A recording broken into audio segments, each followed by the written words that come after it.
Bonjour, chers amis. Tout d'abord, ce shiur est dédicacé à la refoua shlema de tous nos blessés, à la réussite de tous nos soldats, Bezrat Hashem, pour Bezrat Hashem que le srout de ce shiur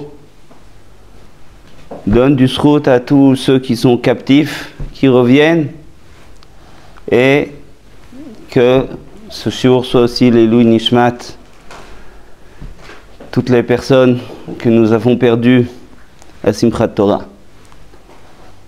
Et après cette dédicace, comment commencer le Sefer Bereshit, le livre de la vie, la Torah, c'est notre livre de la vie. Nepach lehevel mecholenu. Nos danses joyeuses se sont littéralement transformées en deuil. Et pourtant, Hashem ne nous abandonne pas. Nous continuons dans cette Torah. Et nous prenons de la Torah tous les messages que Hashem peut nous donner en cette période. Dans notre parasha Bereshit, nous parlons de la création de l'homme. La Torah nous dit Betzelem Elokim bara et Adam.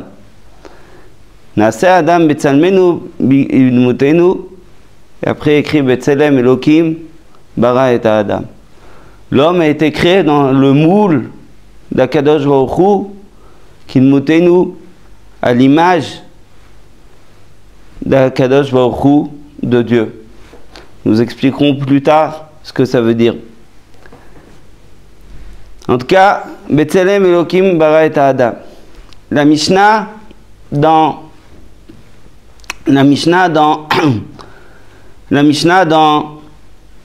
Pirkei Avot nous dit Chaviv Adam shenivra Betzelem. L'homme est cher à Kadosh Baruch Hu parce qu'il a été créé Betzelem dans le moule d'Akadosh Baruch Hu. Chiba yetera nodat lo shenivra Betzelem. Kadosh Baruch Hu lui a donné encore plus d'affection, plus d'amour, en lui disant, en lui faisant savoir qu'il a été créé dans le moule d'Akadosh Baruch Hu. C'est quoi cette Chiba yetera? C'est un passage qu'on verra plus tard dans Noach. Shofer dam Adam ba'adam damo yishafer. Ki Betzelem Elokim bara et Adam. La Torah nous dit que au moment où le Ben Noach a le droit de manger des animaux, la Torah nous dit que celui qui verse le sang humain est condamnable. Pourquoi? Ki Betzelem Elokim bara et Adam. L'homme a été créé Betzelem Elokim.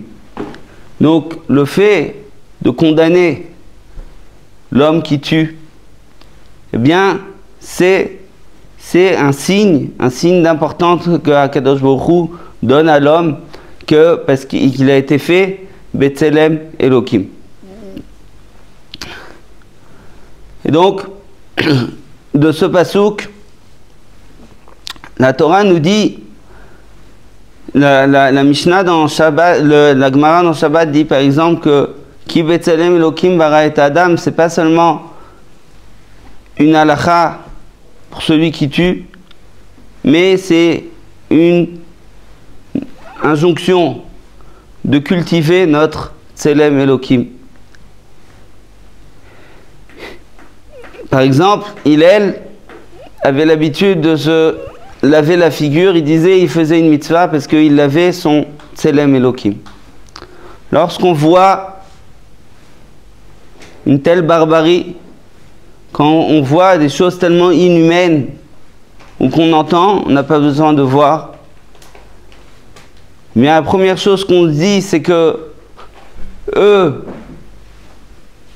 ne respectent pas l'homme en tant que Tselem Elokim. Mais nous, notre travail, notre victoire, c'est de développer ce Tselem Elokim qui est en nous. Qu'est-ce que ça veut dire Tselem Elokim? Alors, écrit Betzalmenu Kinmutenu. Betzalmenu, le Meshech Chochma explique qu'il s'agit de la Bechira Chofshit, du libre arbitre. Kadosh Baruch Hu est libre de faire ce qu'il veut, et malgré tout, Kadosh Baruch Hu a donné à l'homme la possibilité de décider, d'avoir un libre arbitre, malgré les connaissances d'Akadosh Baruch Hu, l'homme a un libre arbitre, et c'est ça qui est écrit dans Betzalmenu, Kilmutenu. Ça veut dire l'homme peut décider, l'homme est maître de ses actions, l'homme est maître de ce qu'il veut, de ce qu'il aimait. Kilmutenu, Rachid nous dit, la vie nous l'a skill. L'homme est doué d'un intellect qui va lui permettre aussi d'arriver, d'étudier la Torah, bien sûr, et d'arriver à Kadosh Baruch Hu, mais avant ça, il est doué d'un intellect que n'ont pas les animaux qui vivent plus par l'instinct. Donc nous sommes faits Betzalmenu Kinbutenu. Shofer Dam à Adam, le barbare qui tue, lui, nous prive de notre vie, mais aussi de notre libre arbitre, de notre grandeur. Et donc, ça c'est la première chose du Tselem Elohim. Donc il y a d'abord être maître de ses actions, deuxièmement garder une tête pour réfléchir, et troisièmement, nous disons dans les Sheva Brachot, Sher yatzar et Adam betzalmo betzelem demut tavnito veitkino binyan mimenu binyan adead. Évidemment, la famille, après avoir créé l'homme dans le Tselem, Akadosh Baruch Hu a doté l'homme d'une épouse qui va l'aider à pérenniser, à éterniser ce Tselem Elohim qu'il a en lui. Et donc, si on veut savoir comment réagir en cette période, eh bien, c'est de garder notre sang-froid. C'est essayer de garder, d'être maître de nos actions. Essayer à la maison, de garder notre Shalom Bayit, de garder notre foyer, pour pouvoir avoir encore une tête pour réfléchir. Il faut savoir que, après tout ce que ces hommes-là, ces sauvages, sont des terroristes. Terroristes, ça veut dire qu'ils sèment la terreur. Plus ils vont nous semer la terreur, ils vont arrêter de nous faire réfléchir, ils vont nous faire des problèmes à la maison, on leur donne une victoire. Nous, notre victoire contre eux, là c'est justement de garder notre côté humain. Alors tout d'abord, comment garder notre sang-froid? Nous avons peur, évidemment, les événements qui ont eu depuis Simchat Torah, chacun était à un autre endroit, chacun a vécu les choses de manière différente, en fonction de l'endroit géographique où il est, en fonction de qui il est. Mais la peur, la tristesse, c'est quelque chose qu'on a tous. Pour pouvoir, et c'est un sentiment qu'Akadosh Baruch Hu nous a donné, une sensation, une émotion qu'Akadosh Baruch Hu nous a donnée, et nous devons la travailler. Nous ne devons pas l'étriquer, nous devons la travailler. Nous devons essayer de nous asseoir et de savoir ce que nous ressentons.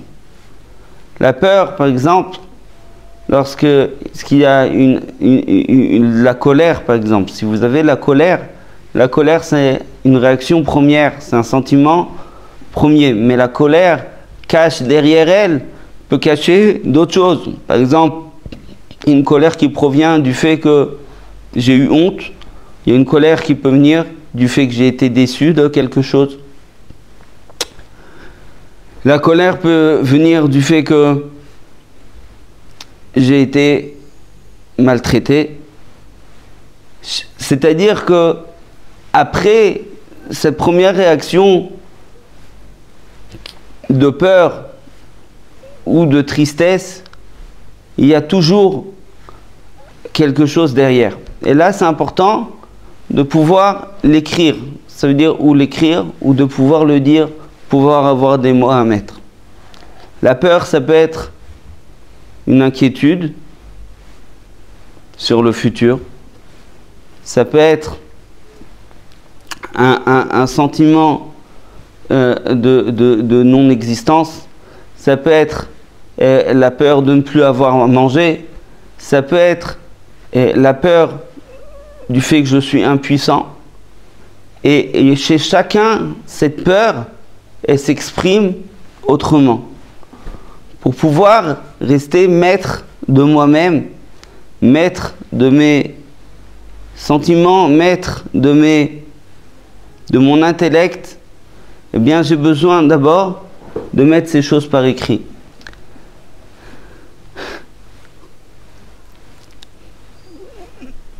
Notre épouse est Ezer Kenegdo. Ezer Kenegdo, ça veut dire qu'elle peut aussi nous aider, notre conjoint peut aussi nous aider à faire ce travail. C'est pour ça que c'est important d'en parler. Lorsque mon conjoint, ou bien sûr mon enfant, dit j'ai peur, on ne peut pas lui dire il ne faut pas avoir peur, Hachem est là. C'est vrai, c'est écrit, l'otira mehem. On ne doit pas avoir peur parce qu'on doit se rappeler d'Akadosh Baruch Hu et des Makot. Mais pour y arriver, il faut d'abord comprendre qu'on a peur, il faut d'abord pouvoir exprimer cette peur. Donc j'ai peur, je suis inquiet, j'ai le cœur avec ceux qui sont captifs, j'ai peur d'être captif. Chez chacun, ça s'exprime différemment et c'est important de l'exprimer. Et donc si vous voulez aider votre conjoint à garder ce sang-froid, tout d'abord, eh bien c'est en lui disant, en essayant de parler tous les jours, qu'est-ce que tu ressens? Et essayer de voir, pas seulement ce qu'on ressent à première vue, mais comment les choses se développent chez l'un et l'autre. Ensuite, on peut parler de Emouna. Ensuite, on peut se dire que c'est vrai quelque part que si on s'en remet qu'à l'homme, on se sent impuissant. Mais si on croit en Akadosh Baruch Hu, alors nous sommes les plus forts du monde. Mais ça, c'est quelque chose qui viendra après avoir travaillé sur ce qu'on ressent. Et après, on va pouvoir réfléchir la tête propre. Mes chers amis, une des manières aussi de lutter contre la terreur du Hamas, c'est essayer au minimum, au maximum, de ne pas voir de photos atroces. Ceux qui ont été obligés de voir doivent le voir et qu'Akadosh Baruch Hu Bezrat Hashem leur donne les forces de s'en remettre. Mais premièrement, essayons de ne pas pérenniser, de ne pas aider le Hamas à diffuser cette terreur. Rassurons les gens autour de nous. Faisons du chesed. Disons des mots gentils. Ma'u rachum afata rachum. Lui est rachum. Toi tu es rachum. Lui il est chanoun. Et toi tu dois être chanoun. Gardons notre Tselem Elohim. Soyons humains. Et avec ça nous combattrons tout le mal. Shabbat Shalom Vorach ou Bsorot Tovot le Kol Klal Yisrael.